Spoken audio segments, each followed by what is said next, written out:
CM Siddaramaiah ವಿರುದ್ಧ BJP ರಾಜ್ಯಾಧ್ಯಕ್ಷ ವಿಜೇಂದ್ರ ಸಿಡಿದಿದ್ದಾರೆ. ಮೊನ್ನೆ ಸಿದ್ದರಾಮಯ್ಯ ಮೋದಿ ಭೇಟಿಗೆ ಅವಕಾಶ ಕೊಡಿಸಿ ಅಂತ ಬೊಬ್ಬೆ ಹಾಕ್ತಾ ಇದ್ರು. ಈಗ ಭೇಟಿ ಮಾಡಿದ್ದಾರೆ.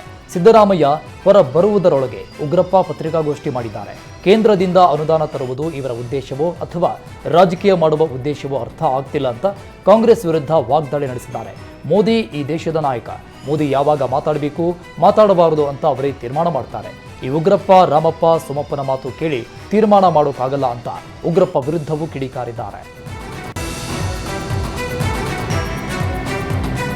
ವಂಟಮುರಿ ಗ್ರಾಮದಲ್ಲಿ ಮಹಿಳೆಯನ್ನ ವಿವಸ್ತ್ರಗೊಳಿಸಿ ಹಲ್ಲೆ ನಡೆಸಿದ ಪ್ರಕರಣ ಸಂಬಂಧ ಸಚಿವ ಸತೀಶ್ ಜಾರಕಿಹೊಳಿ ಪ್ರತಿಕ್ರಿಯಿಸಿದ್ದಾರೆ.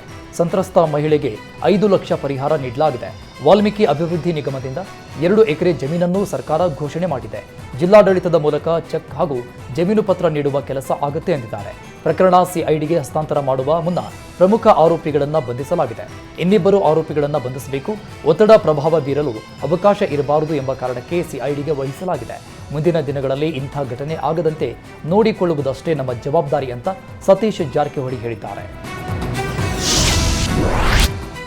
ಕಾಫಿನಾಡು ಚಿಕ್ಕಮಗಳೂರಲ್ಲಿ ದತ್ತ ಜಯಂತಿ ಕಳೆಗಟ್ಟಿದೆ. ಇದೇ ತಿಂಗಳು 24ರಿಂದ 26ರವರೆಗೆ ದತ್ತ ಜಯಂತಿ ನಡೆಯಲಿದ್ದು, ಅದಕ್ಕೂ ಮುನ್ನ ಗೃಹ ಸಚಿವ ಪರಮೇಶ್ವರ್ ದತ್ತಪೀಠಕ್ಕೆ ಭೇಟಿ ನೀಡಿದ್ದಾರೆ. ದತ್ತ ಜಯಂತಿ ವೇಳೆ ಯಾವ ಗೃಹ ಸಚಿವರು ದತ್ತಪೀಠಕ್ಕೆ ಬಂದಿರಲಿಲ್ಲ.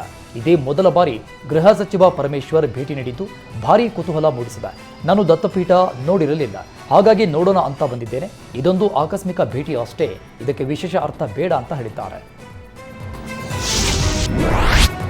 ದತ್ತಪೀಠದಲ್ಲಿ ಪೂಜಾ ಪದ್ಧತಿ ಬಗ್ಗೆ ಕಾಂಗ್ರೆಸ್ ನಾಯಕರು ಅಪಸ್ವರ ಎತ್ತಿದ್ದಾರೆ. ಈ ಮಧ್ಯೆ ಕಾಂಗ್ರೆಸ್ ಶಾಸಕ ತಮ್ಮಯ್ಯ ದತ್ತಮಾಲೆ ಧರಿಸಿ ಚಪ್ಪಲಿ ಇಲ್ಲದೆ ಬರಿಗಾಲಲ್ಲಿ ಓಡಾಟ ನಡೆಸ್ತಾ ಇರುವ ವಿಡಿಯೋ ಎಲ್ಲೆಡೆ ವೈರಲ್ ಆಗಿದೆ.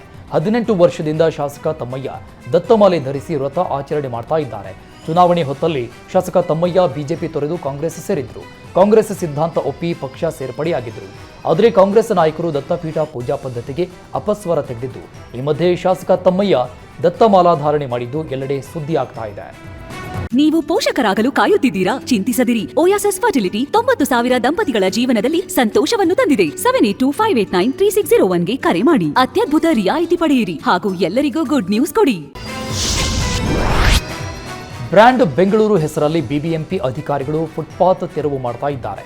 ಬಿಬಿಎಂಪಿ ವಿರುದ್ಧ ಬೀದಿ ಬದಿ ವ್ಯಾಪಾರಿಗಳು ಮತ್ತೆ ಸಿಡಿದೆದ್ದು ಪಾಲಿಕೆ ಕೇಂದ್ರ ಕಚೇರಿಗೆ ಮುತ್ತಿಗೆ ಹಾಕಲು ಮುಂದಾಗಿದ್ದಾರೆ. ಹೊಸ ಲೈಸೆನ್ಸ್ ಹಾಗೂ ಹಳೆ ಲೈಸೆನ್ಸ್ ಬಿಬಿಎಂಪಿ ಅಧಿಕಾರಿಗಳು ಹಿಂದೇಟು ಹಾಕ್ತಾ ಇದ್ದು, ಹೊಸ ಪರವಾನಗಿ ಸಾಮೂಹಿಕವಾಗಿ ಅರ್ಜಿ ಸಲ್ಲಿಸಿದ್ದಾರೆ. ಬಿಬಿಎಂಪಿ ಕಚೇರಿ ಎದುರು ನೂರಾರು ವ್ಯಾಪಾರಿಗಳು ಜಮಾಯಿಸಿದ್ದು, ಮುನ್ನೆಚ್ಚರಿಕಾ ಕ್ರಮವಾಗಿ ಕೆಎಸ್ಆರ್ಪಿ ತುಕಡಿ ನಿಯೋಜನೆ ಮಾಡಲಾಗಿದೆ.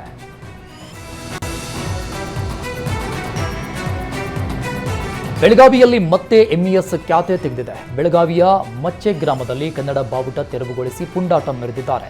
ಮಚ್ಚೆ ಗ್ರಾಮದಲ್ಲಿ ಬ್ರಹ್ಮಲಿಂಗೇಶ್ವರ ಜಾತ್ರೆ ನಿಮಿತ್ತ ಎಂಇಎಸ್ ಭಗವಧ್ವಜ ಅಳವಡಿಸಿದ್ರು. ಭಗವಧ್ವಜ ಅಳವಡಿಸ್ತಾ ಇದ್ದಂತೆ ಕನ್ನಡ ಪರ ಹೋರಾಟಗಾರರು ಕನ್ನಡ ಬಾವುಟ ಅಳವಡಿಸಿದ್ರು. ಆದರೆ ನಿನ್ನೆ ರಾತ್ರಿ ಎಂಇಎಸ್ ಪುಂಡರು ಏಕಾಏಕಿ ಕನ್ನಡ ಧ್ವಜ ತೆರವು ಮಾಡಿದ್ದಾರೆ. ಇಂದು ಮತ್ತೆ ಕನ್ನಡ ಧ್ವಜ ಅಳವಡಿಸಲು ಬಂದ ಹೋರಾಟಗಾರರು ಪೊಲೀಸರ ನಡುವೆ ವಾಗ್ವಾದವಾಗಿದೆ. ಹೋರಾಟಗಾರರನ್ನ ಪೊಲೀಸರು ವಶಕ್ಕೆ ಪಡೆದು ಬಳಿಕ ಬಿಡುಗಡೆ ಮಾಡಿದ್ದಾರೆ. ತಮ್ಮನ್ನ ಬಂಧಿಸಿದ ಪೊಲೀಸರ ವಿರುದ್ಧ ಹೋರಾಟಗಾರರು ಆಕ್ರೋಶ ಹೊರಹಾಕಿದ್ದಾರೆ.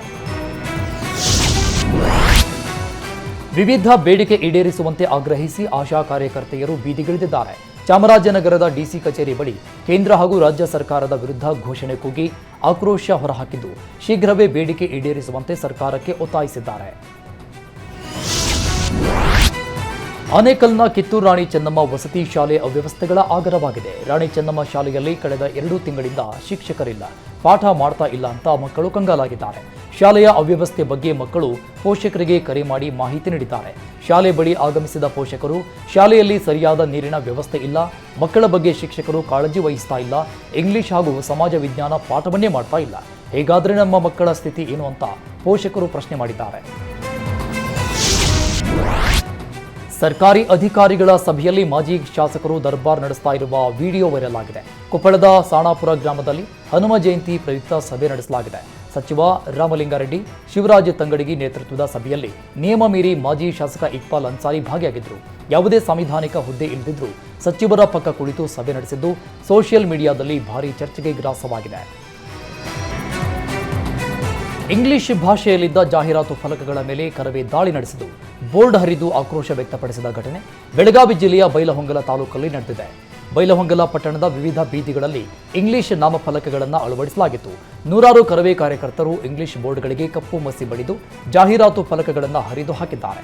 ಚೆನ್ನಮ್ಮ ವೃತ್ತದಿಂದ ಜನಜಾಗೃತಿ ಪ್ರತಿಭಟನಾ ಮೆರವಣಿಗೆ ನಡೆಸಿದ ಕಾರ್ಯಕರ್ತರು ಕನ್ನಡ ನಾಮಫಲಕ ಹಾಕಿಕೊಳ್ಳುವಂತೆ ಅಂಗಡಿ ಮಾಲೀಕರಿಗೆ ಮನವಿ ಮಾಡಿದ್ದಾರೆ.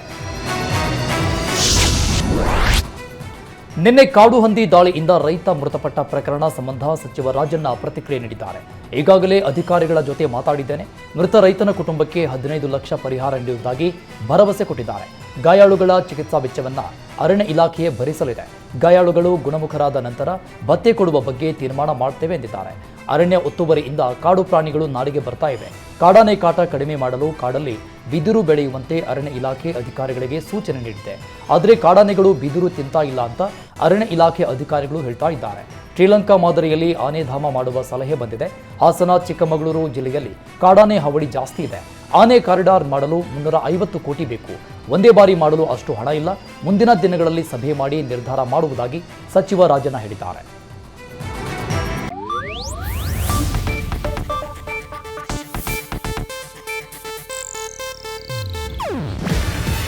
ಇದು ಏಷ್ಯಾನೆಟ್ ನ್ಯೂಸ್ ನೆಟ್ವರ್ಕ್ ಪ್ರಸ್ತುತಿ. ನೀವು ನೋಡ್ತಿದ್ದೀರಾ ಏಷ್ಯಾನೆಟ್ ಸುವರ್ಣ ನ್ಯೂಸ್.